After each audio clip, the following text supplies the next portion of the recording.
And Claudio DiMarco interviewing George Landecker at his house on January 12th, 2004.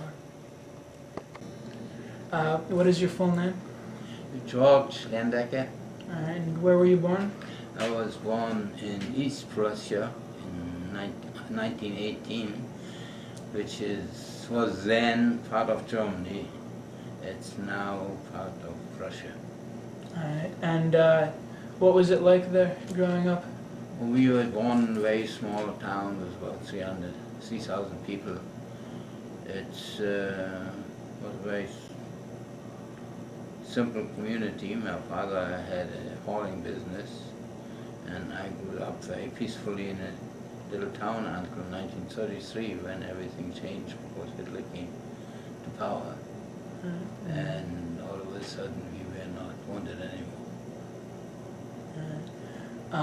What kind of education did you have there? I had gone to public school and 5 years of what we called at that time high school, which was more advanced training oriented toward going to university later on. But then when I was 15 years old and the school in our little town ended, I had to quit school. I wasn't allowed to go to the next level of schooling, and I got a job working in a clothing factory in East Prussia for a year and a half or so. So, aside from not being allowed to go to school, what other changes occurred when Hitler took power? Well, my father lost his business, and we all realized all of a sudden that we didn't have a future in Germany. And I had this job, worked in a year and a half in the clothing factory, and after that I went to a retraining school that was trying to get us ready for immigration to some other country. And this was mostly training in agriculture and some of the trades like carpentry, machinery repair and things like that. I didn't know what I wanted to do, but I didn't want to be a farmer. But then, after I got to doing the work there, I decided to be a farmer and been a farmer all my life. What was the process for emigration at the time? How did you go about that? Immigration was a very difficult thing. We tried to immigrate as a group. That school had about 130, 140 people on it. Mostly boys, about 15 or 20 girls were there. We thought of establishing some center of agriculture in some other country except Israel. We were not, or what was then called Palestine, we were not Zionists, and we wanted to stay together in another country, and that was unsuccessful. Most countries just refused to take us as a group. And then a businessman in Richmond, Virginia bought a farm and gave us shares of ownership in the farm. And under the American immigration law, if you owned some land, property in this country, and you proved to the American consul that you had some farm experience, you were admitted outside the quota. The quota for the United States from Germany was backed up for years to come, and this was one scheme of getting people out of Germany without having to wait for the quota. It was supposed to take 2-3 months, but it took 2-3 years.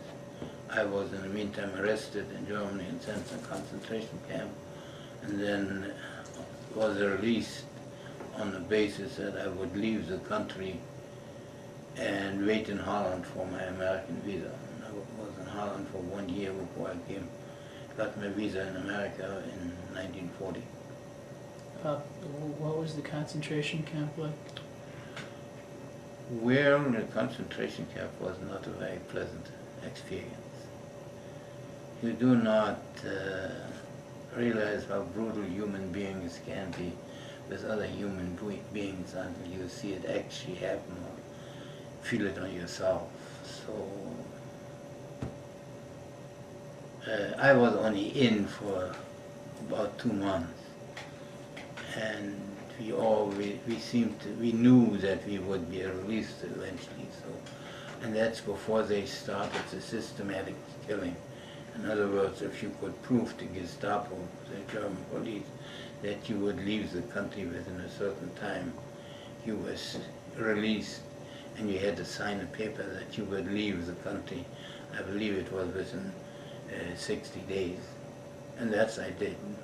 And then I was in Holland for years before, and we went, and I came to this country in February of 1940, And to that farm in Virginia.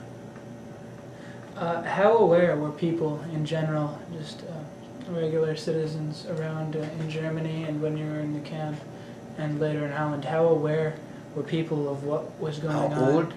No, aware of other things going on with the Gestapo and the SS?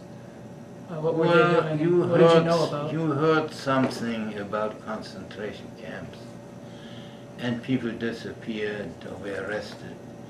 But until you actually saw it yourself, you really didn't believe that something like that existed in Germany.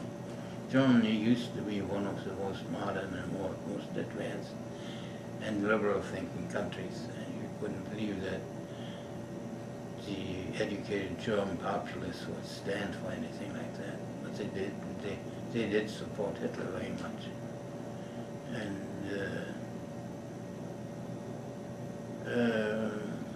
I don't know. There's no sense going into much detail. We were arrested as a result of the so-called Kristallnacht. There was one Polish immigrant had killed a German officer in the, I think in the embassy in Paris, because his parents had been killed by the Nazis. The war against Poland had started already, and they took that as a pretense for these pogroms, or arresting all German males, and sometimes even the women, and putting them in concentration camp. But this was well planned, because when we came in to the concentration camps, there were barracks that had been built previously, and they were ready for us to move in. So they had planned that well advanced. Whether really everybody in Germany knew what was going on, that's a debatable question. Some people say they don't, some people think. But everybody did support Hitler, I think. Most everybody. What did you think about Hitler when he was rising to power? Well, shortly after? We were not very happy. We were not allowed even to see him. He came to that city where I lived, in Königsberg, and we were not allowed to go outside on the street even to watch him. Things were very much controlled in Germany. So what did you do when you made it to the U.S.? Well, we came to that farm in Virginia. We were a group of about 35 people that all came from that same farm school in Germany. Some of them had gotten to this country with visas that they got through their family, and they had gotten there earlier. I think it was first opened up in early 39 or maybe late 38, I don't know for sure. And we worked that farm, but it was not a very good economic unit. Besides that, then the war started in this country, and people tried to get jobs outside this farm because we didn't get any money there to help get their family out of Germany. And for some reason we were not made for a communal living, so it's somewhere, and I'm not sure what the dates, sometimes like 1941 it's broke up, and I got a job in Philadelphia, outside Philadelphia, on a farm in Philadelphia. had a couple jobs there, short jobs, and then in 1942 I went in the army. I enlisted in the army.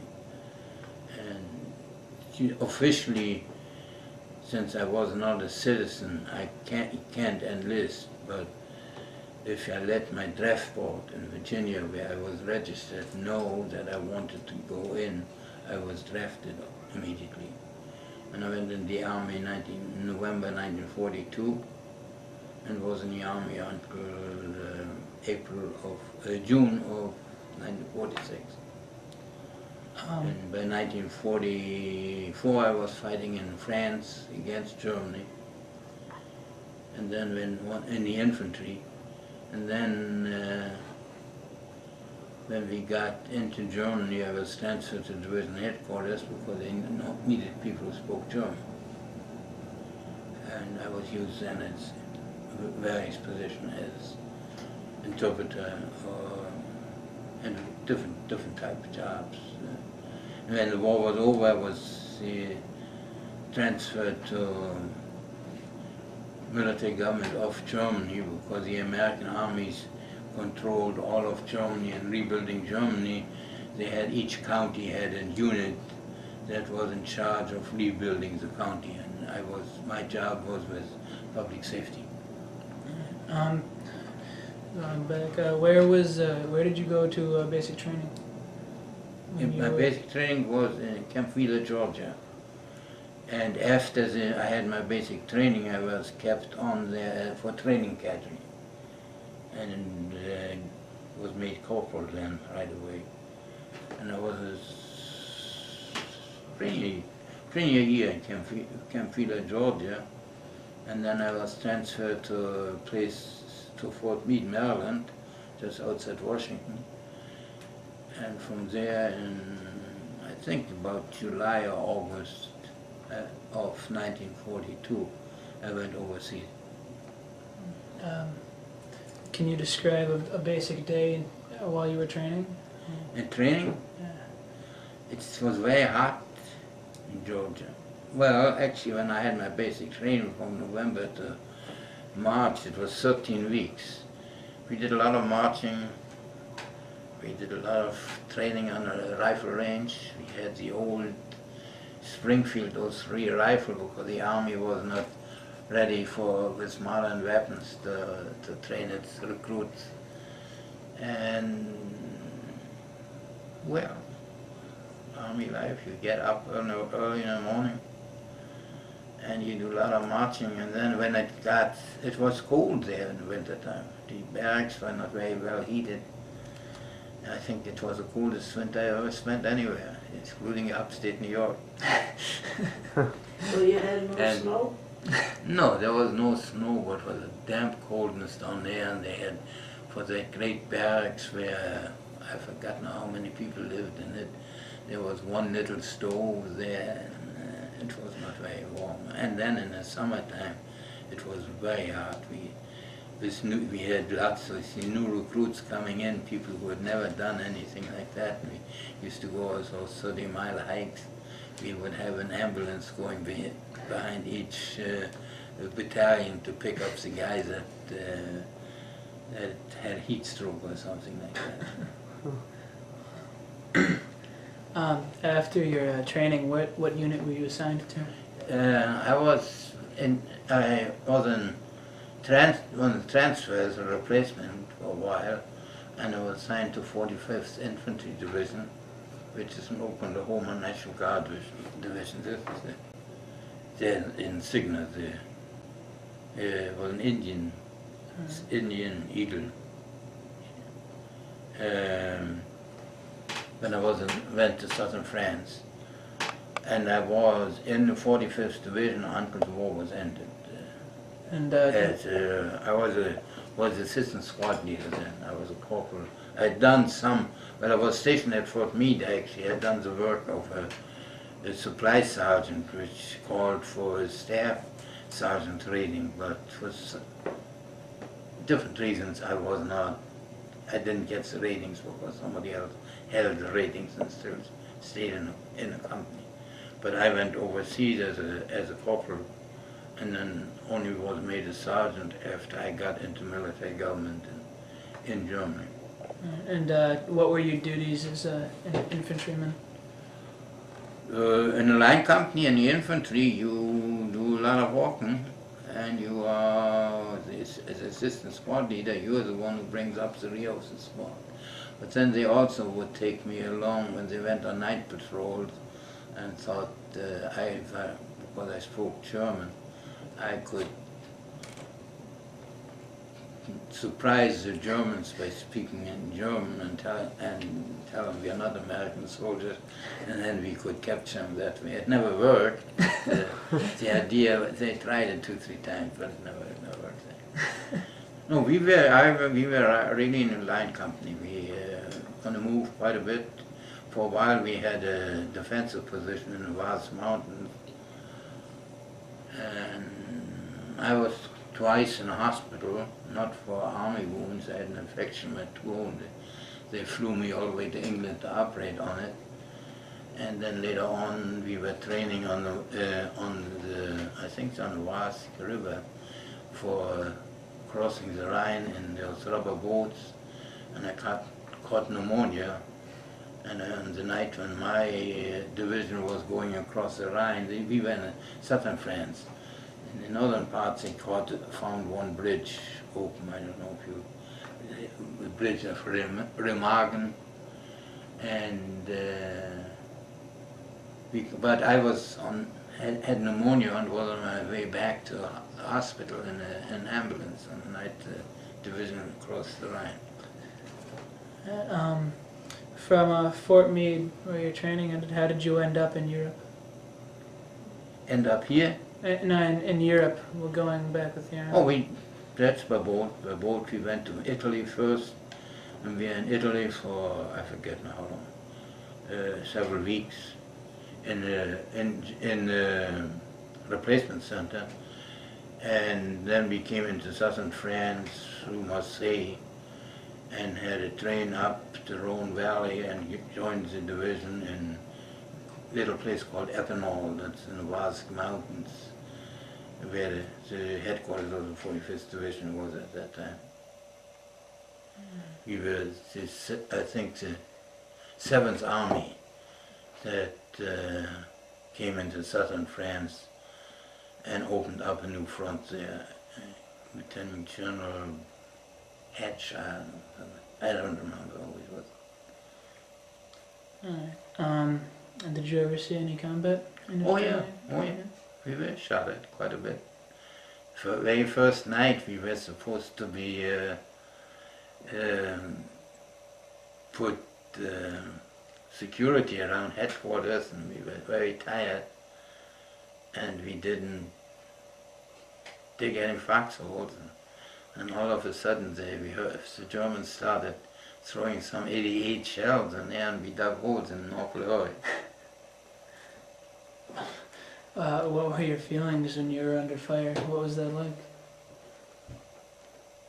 You're scared when you get shot at.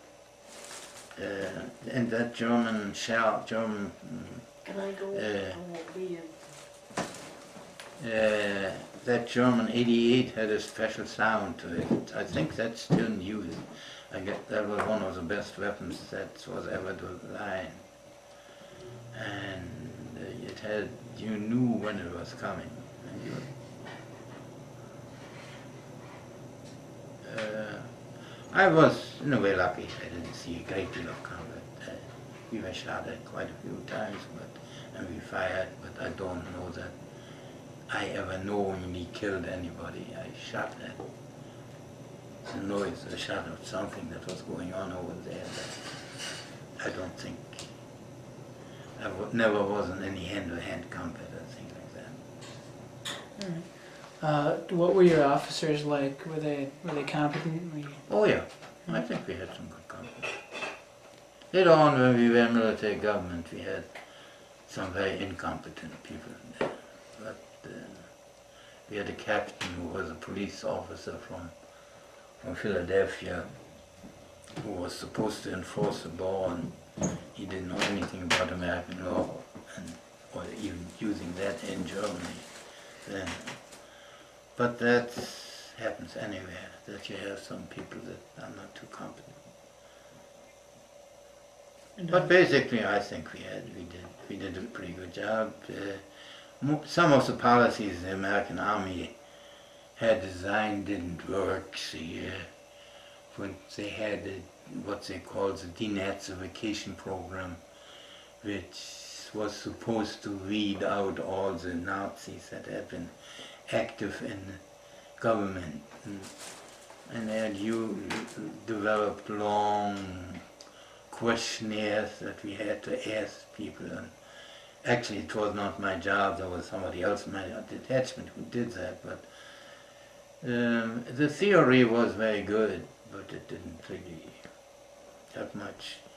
Most of the time, you did find people that were not as active as others in the Nazi party, but somebody had to be appointed to run the country and take over, and you had to find somebody who was willing or capable of doing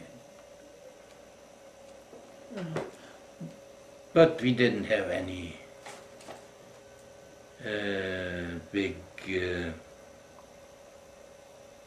big problem in our little town.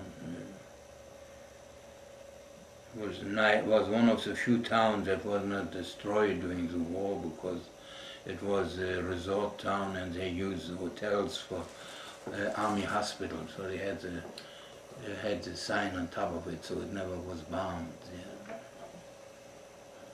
Yeah. But this is what I got when I was in the infantry. Everybody,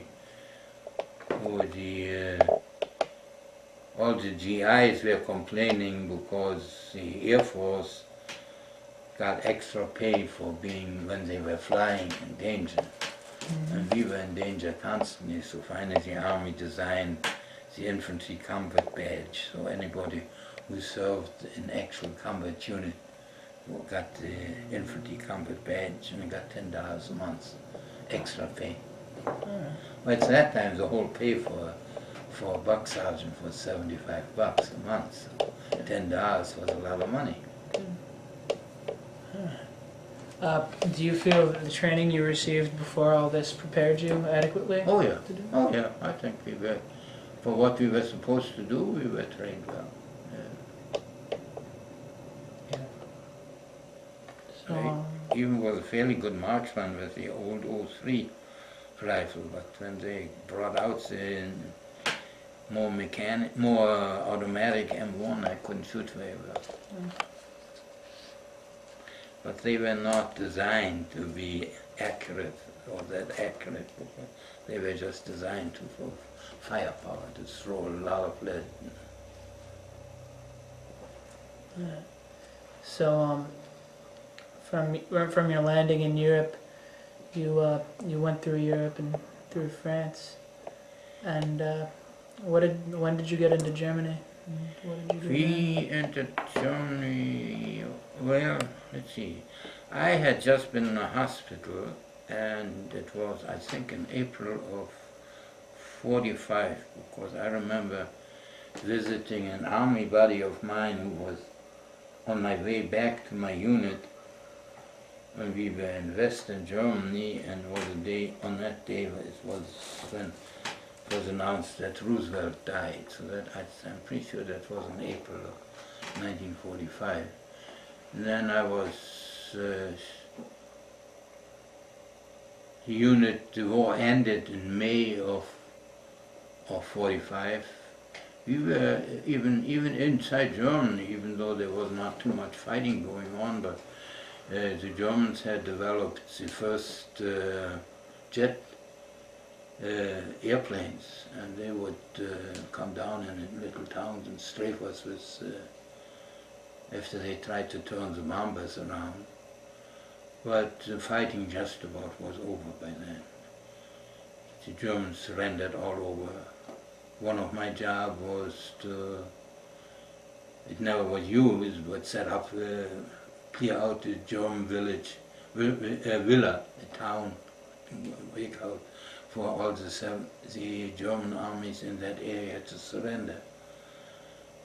But things like that didn't work out. When we were in Munich, the army was having a propaganda shot for the general of our division in the famous Bierbrauhalle. Maybe, I don't know if you know anything about the German history. That's where Hitler started his first attempt to take over the government, and the army wanted a propaganda shop with the American general, and I found a table in a place where that used to belong to Hitler, and we sent it all up, and somehow then the photographer got lost and we never got the picture taken.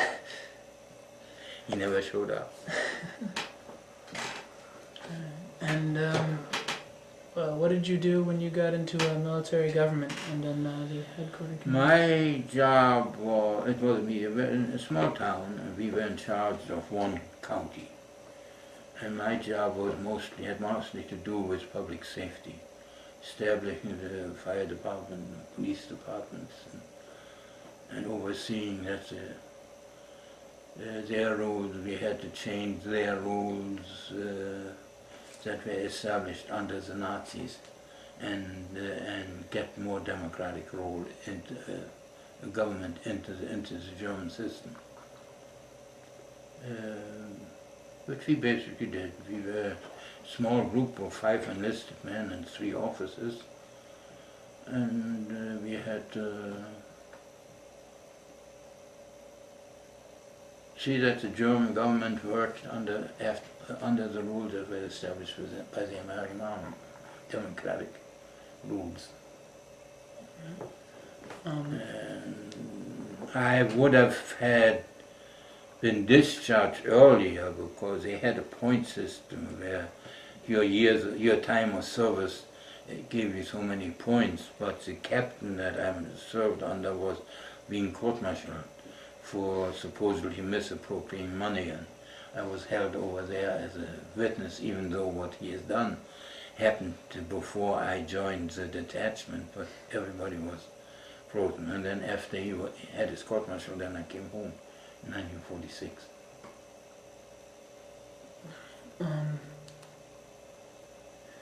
What kind of news were you receiving about Germany and what Hitler was doing while you were in the American military? What did they tell you about concentration camps or the various Oh, I things? don't think the army knew much about concentration camps.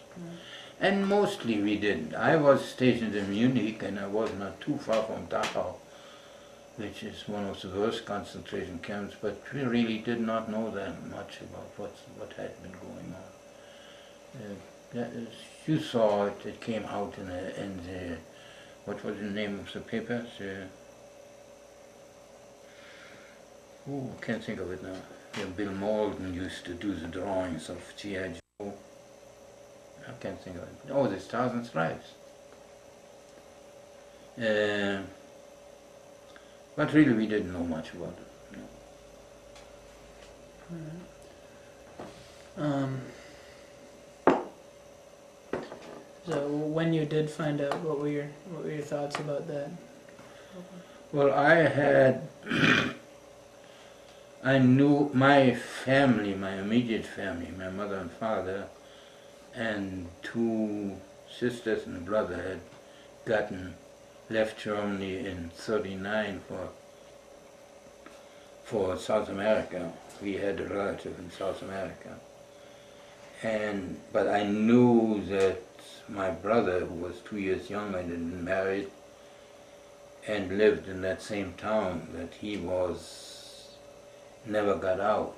So I went to army headquarters in Frankfurt and tried to get a jeep, and I wanted to permission to drive up there, but they wouldn't let me go, and we did not. The army headquarters probably knew what was going on in that area, but I probably never would have made it up there because the Russians, they were driving out the German population, and things were very unpleasant in that area. And I probably never would have found him anyhow, because we found afterwards that he had been deported to Poland. We are not quite sure when, but we know it was before 46, before 45 rather. and we never found out what happened to him. He must have gotten killed because he never, otherwise he would have gotten in touch with us. He knew my parents' address and he knew my address. And I had about over 20 of my uncle, aunts, cousins and nephews that got killed by the Nazis in various concentration camps. But we really, a lot of these things we found out afterwards. We did not know that much what was going on. Some of the most horror stories.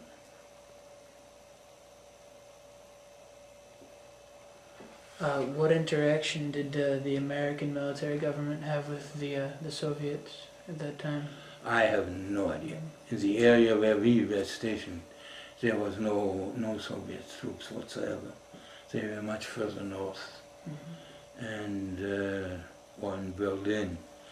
But I never was in Berlin during the war, and we did not have any other troops except the American Army in our area.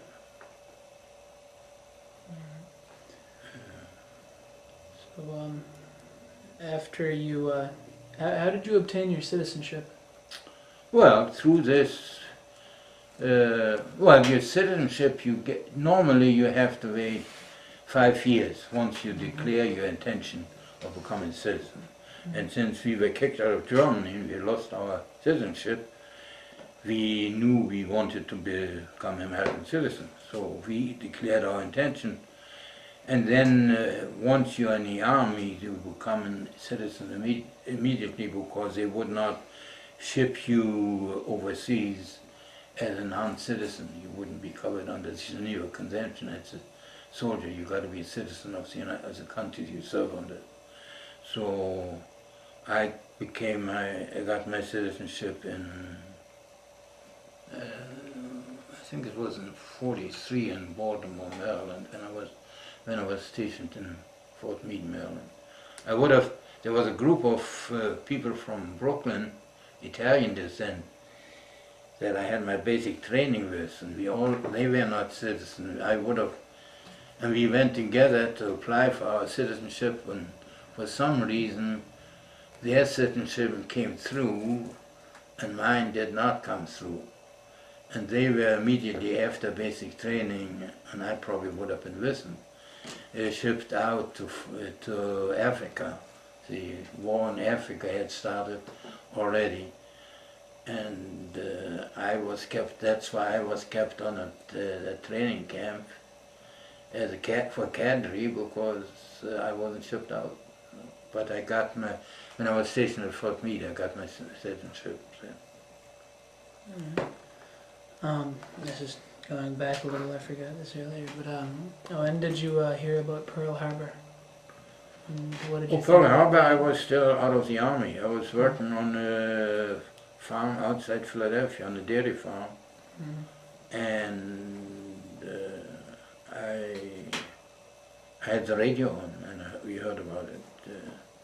The same place where Jesse worked. Jesse worked in that place doing training. It was an orphanage for girls that came from troubled home. And Jesse worked with the girls there, training the girls, and I worked on the dairy farm, milked the cows there. I was in art school in Philadelphia at that time, but I worked for my room. And for room and board, she worked for, she had a scholarship for the school, and for room and board she worked in this orphanage with the girls there, with the kids there. What were your thoughts and reactions to? Well, knowing we'd be in a war soon, I think I am not quite sure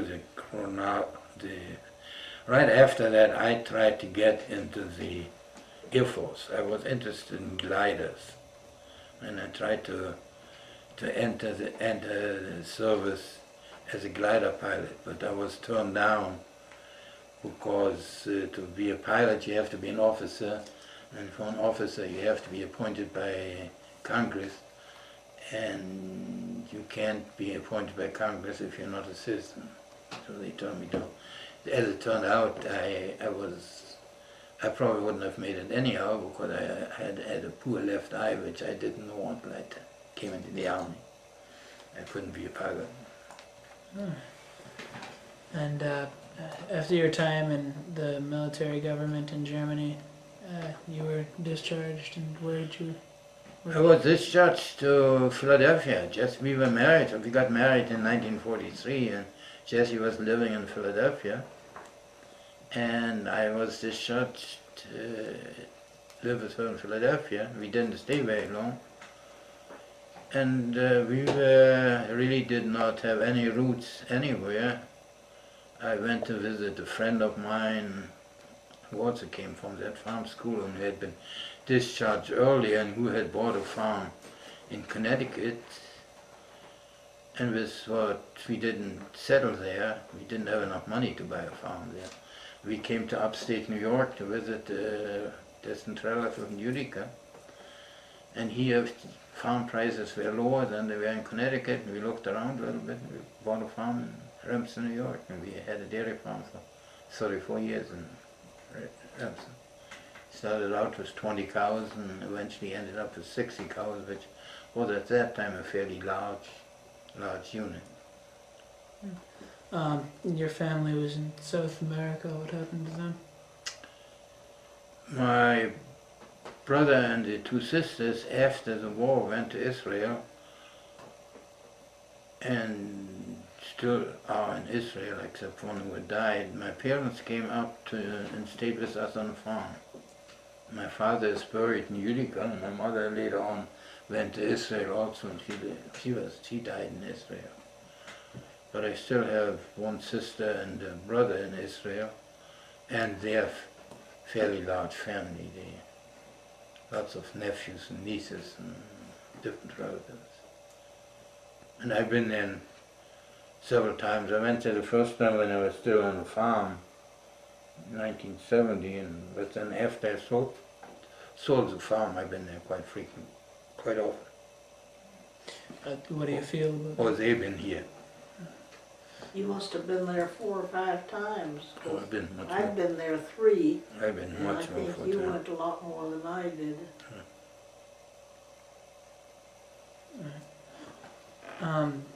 What are your feelings in the current situation in Israel right now? Oh, it's very negative. When I went there the first time, I think it was 1970, I was amazed at what they had done there. And I realized if the Arabs and the Jews could get together, they could improve the lives of the Arabs a great deal.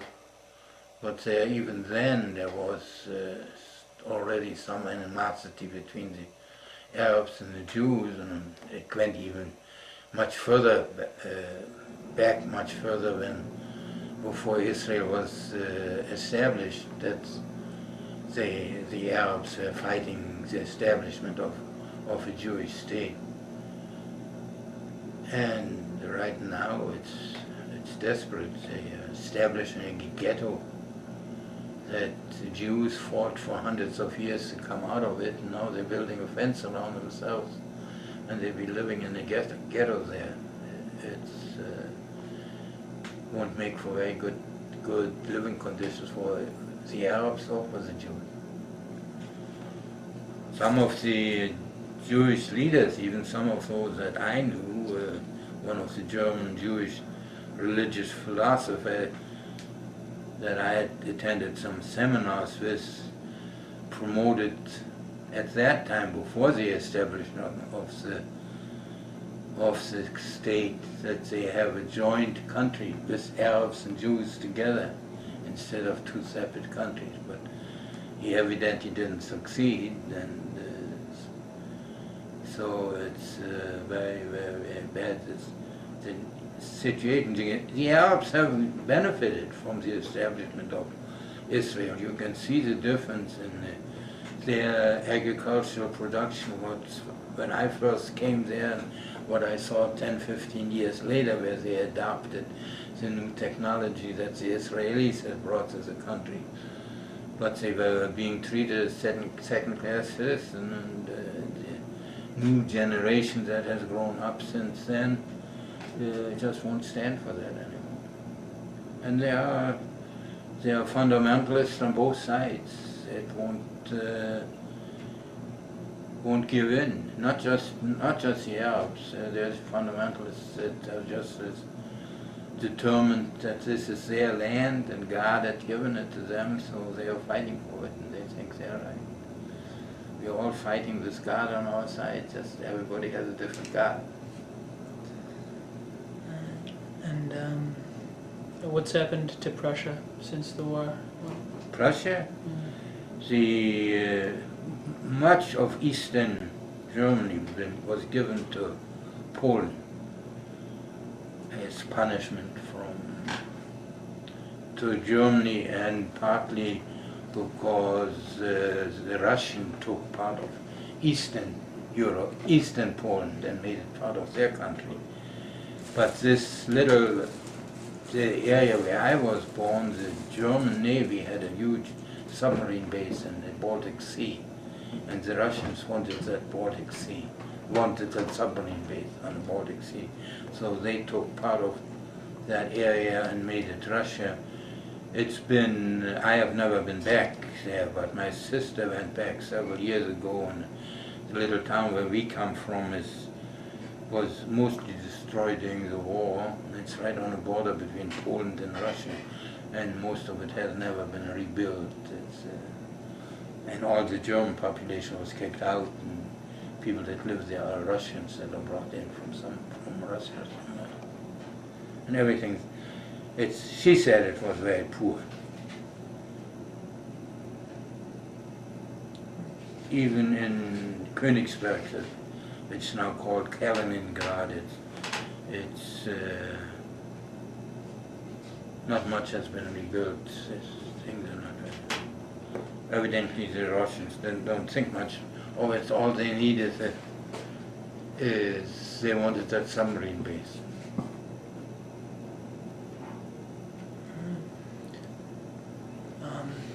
What experiences left the greatest impression on you through all of this? I don't know. I was given a chance to come to this country and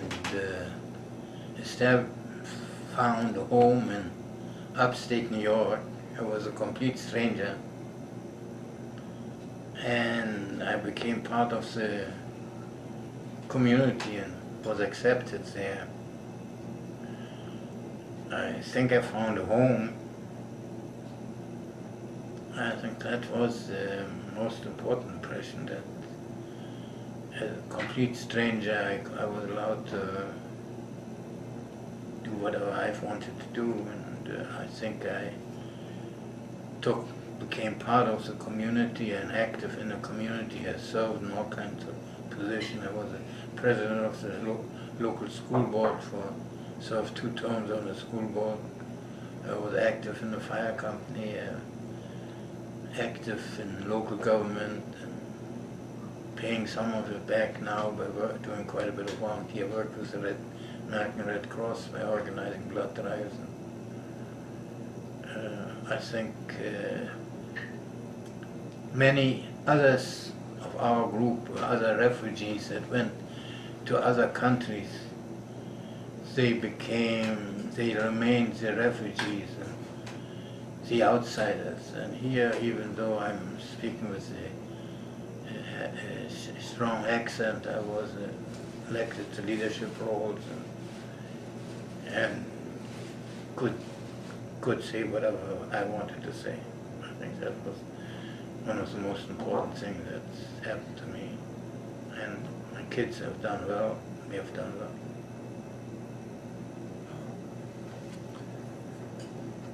Is there anyone? I guess that's about all of us. No closing comments? No closing comments, no. We're getting Oh, I started downhill skiing when I was 62, when I sold the farm.